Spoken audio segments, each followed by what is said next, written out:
Welcome back. This is our third installment on Congress, as well as Unit 2, Institutions of Government. In this episode, we will be looking at how Congress is organized. The learning objective is the following. You will be able to assess the role of the committee system, political parties, and congressional leadership in organizing Congress. Let's first look at political parties. Political parties play a major role in organizing Congress. Members of Congress today are partisan.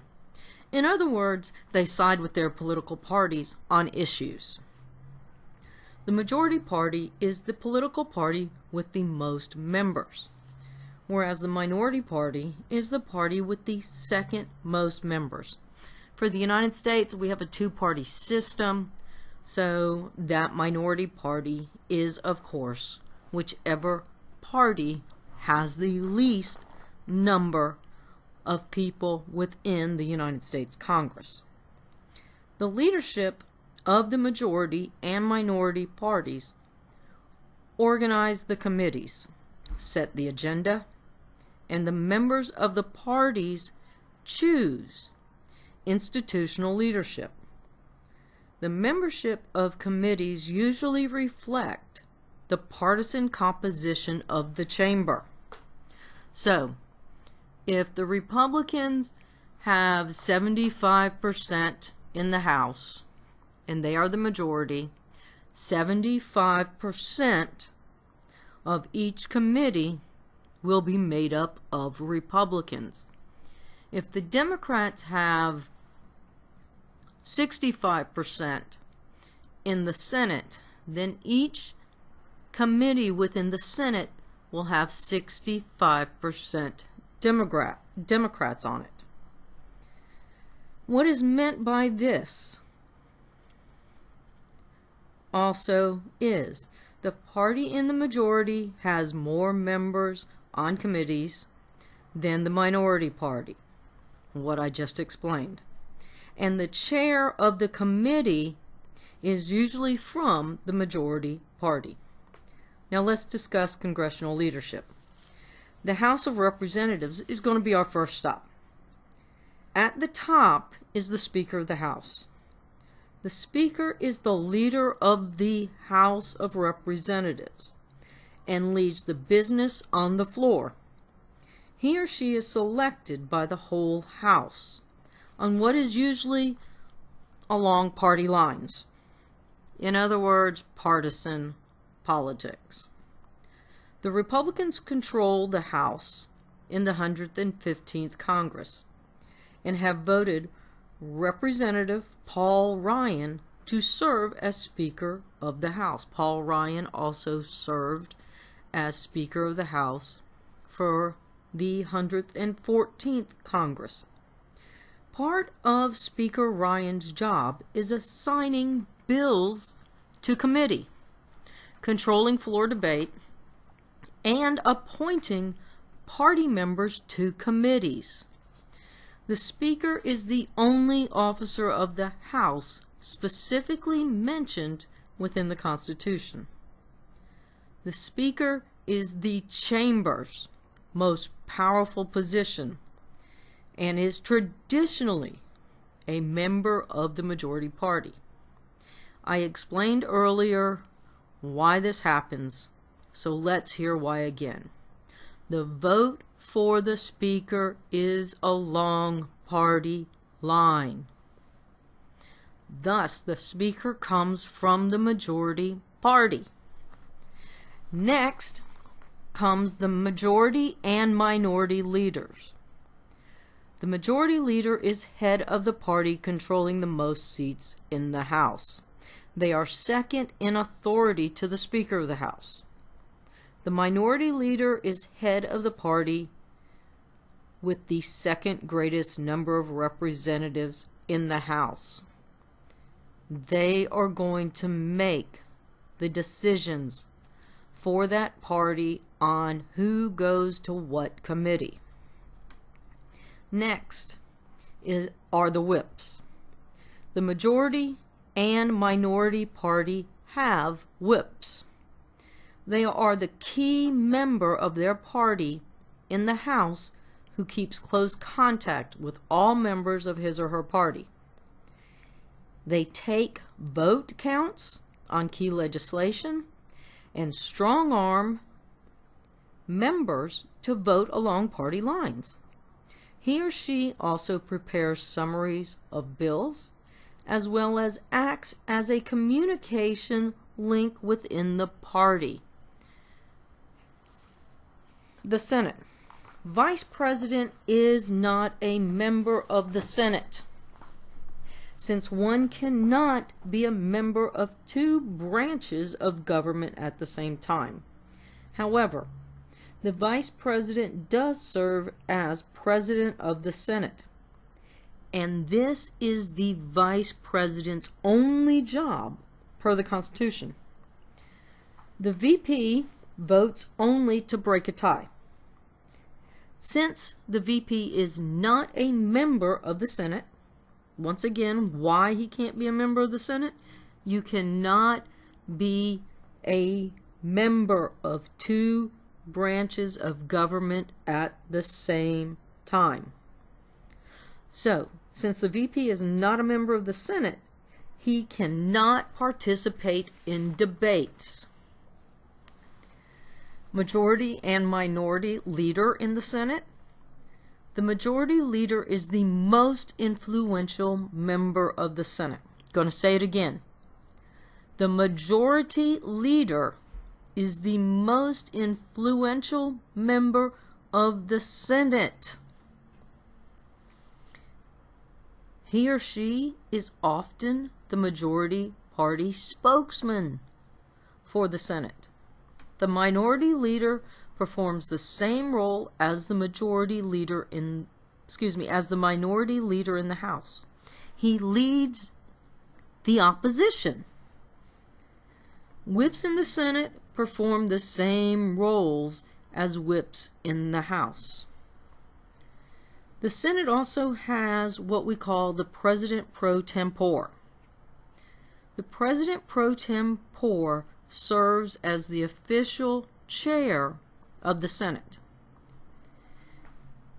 He or she is usually the longest serving senator of the majority party. This position is largely ceremonial. In other words, the President pro tempore is not the leader of the Senate. The majority leader is the leader of the Senate. The President pro tempore is the official chair, usually the longest serving senator of the majority party. It's largely ceremonial, but the President pro tempore is the third in line for the presidency. So if the president were to die, there's no vice president. The Speaker of the House would be next, but if the Speaker of the House doesn't wish to hold that position, the President pro tempore could become the president.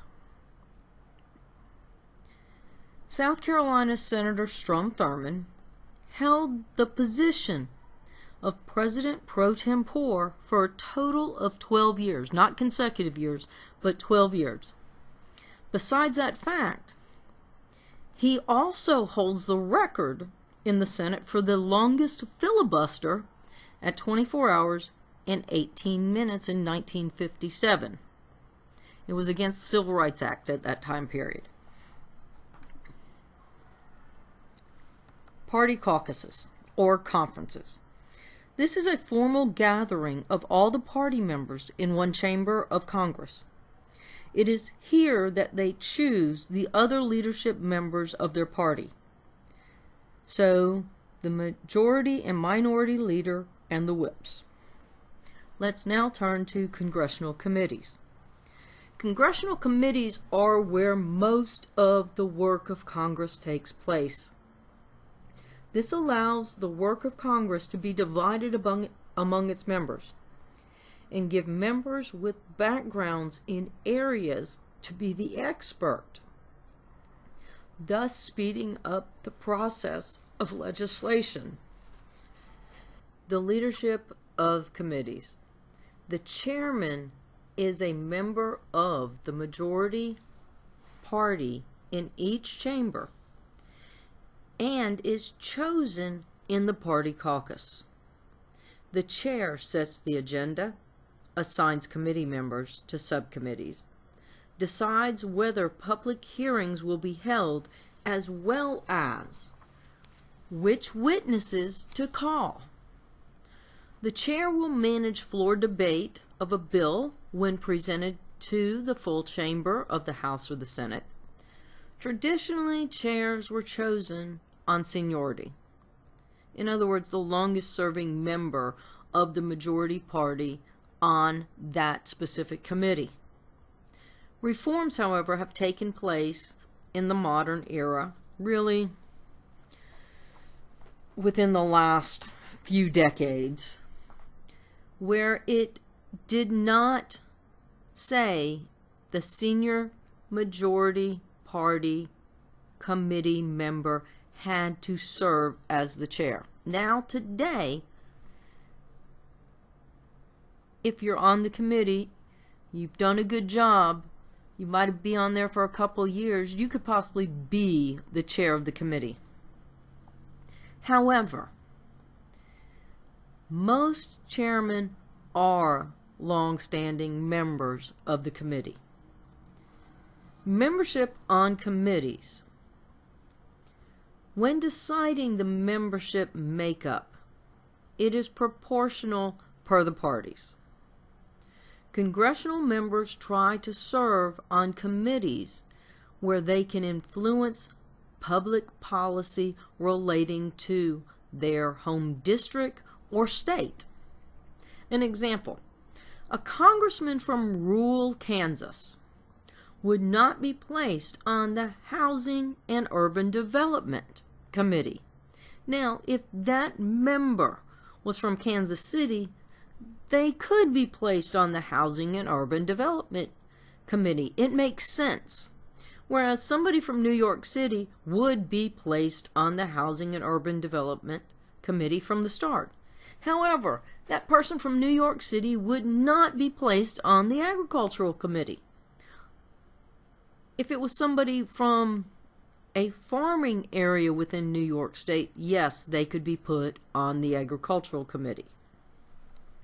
There are 4 types of committees that exist in Congress. First is the Standing Committee. The Standing Committee is the permanent committees that exist in the U.S. Congress. Standing committees deal with specific policy matters. The House Ways and Means Committee is the most influential committee in the House. Standing committees are where the bills go. So the Speaker of the House assigns the bills to these specific standing committees. It is in the standing committees that we get these subcommittees. Subcommittees are going to discuss the bills. They're going to mark the bills up. They're going to make changes.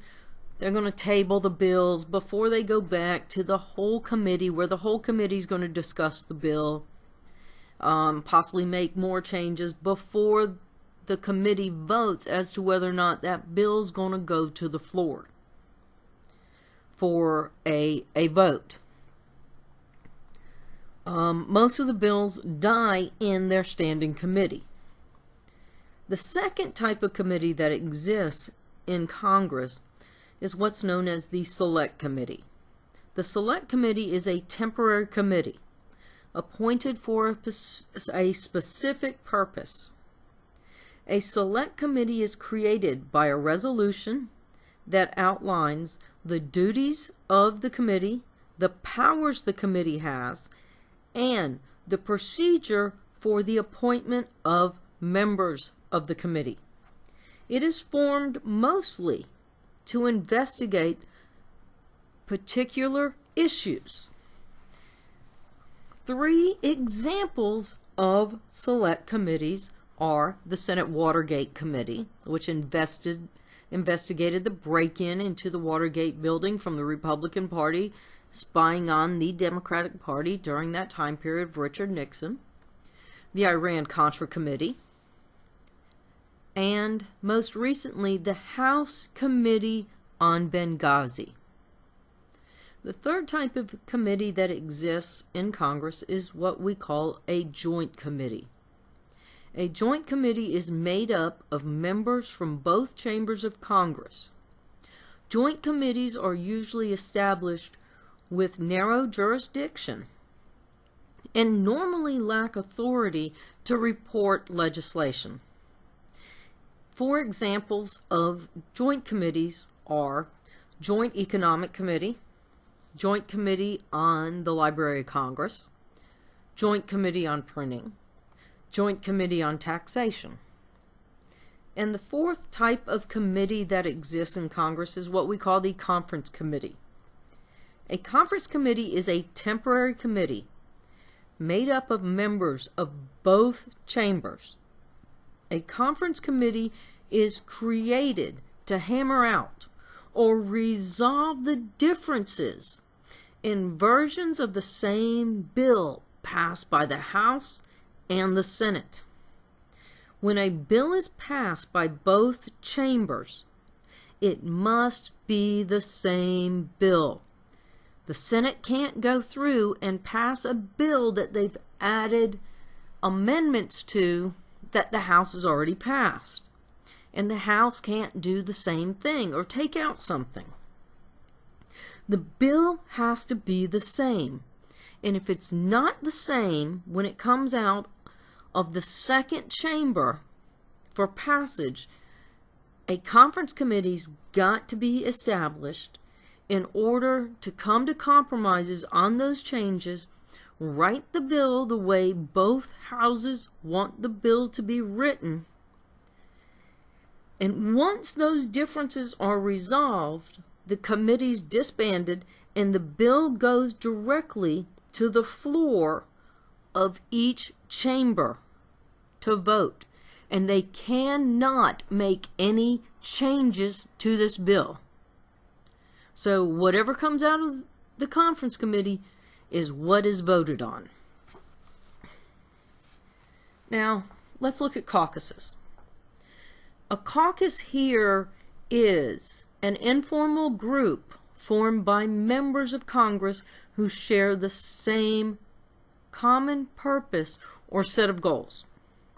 A few examples of caucuses here are 1, the Congressional Black Caucus, 2, Women's Caucus, and 3, the Democratic or Republican Caucus. So just think about the names of those caucuses I said, and that will tell you that they have a common purpose or they have set goals or even both. Thank you for joining us today on our 3rd installment of Congress.